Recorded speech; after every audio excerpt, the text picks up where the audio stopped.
Well, greetings, Bible fanatics. This is Pastor Matt coming to you on a wet, soggy day here in Brooksville, Florida, as Tropical Storm Colin passes through to my left out the window.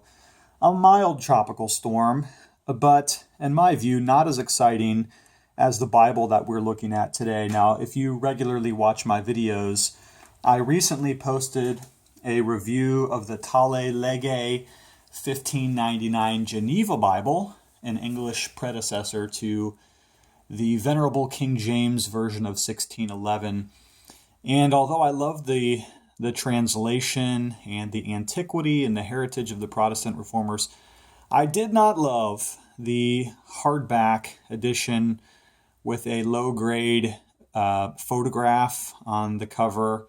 Was not a very attractive Bible, did not come with ribbons or leather or anything of the like.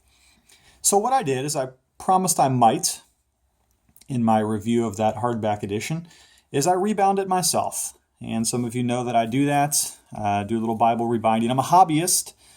Some people ask me, will I do your Bible for you? Probably not, because I don't have enough time to get into that. Plus, there's a guy called Diego Coloca who is tearing it up on Bible rebinds, and mine would look nothing like his skill.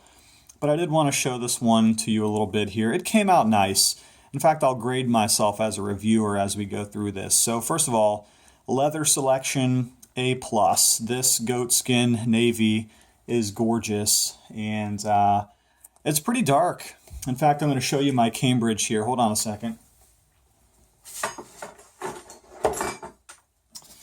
Here's my black wide margin, and in this video, you can definitely tell the difference between the navy blue and the black, but it is a dark navy blue. In fact, my wife did a double take on it, and she said, oh, that is blue. I thought it was black. Yeah, it's pretty dark.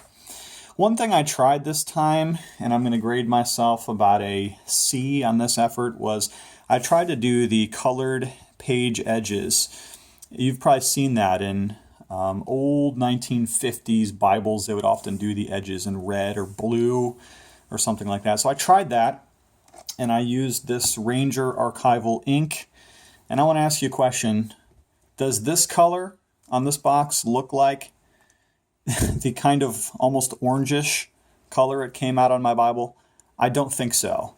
And so I would have liked a little bit closer consistency between the color on the box and the color on the pages.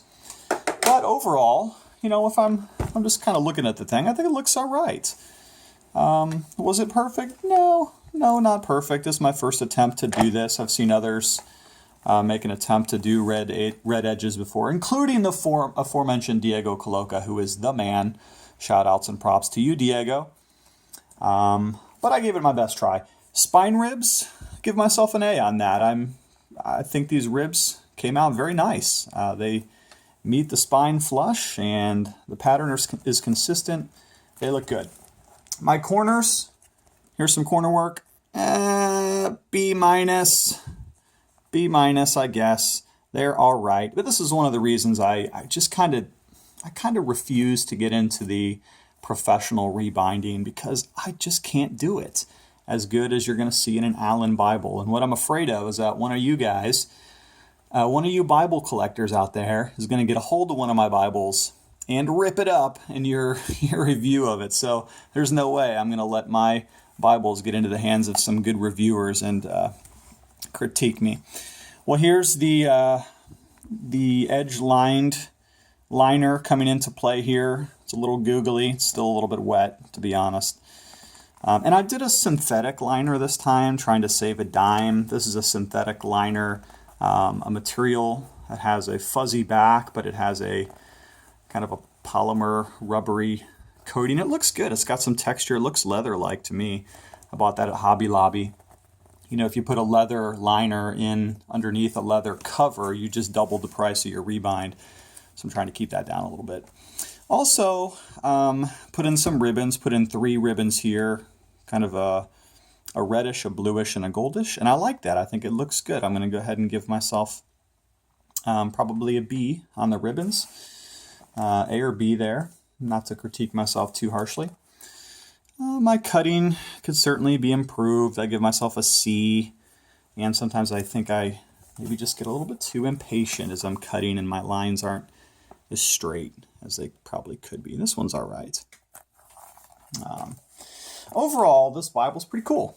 And in fact, I'm going to preach from it on Reformation Sunday this year. Reformation Sunday, the last Lord's Day in October. And we're coming up to the 499th anniversary since Martin Luther posted the 95 Theses on the door of Wittenberg.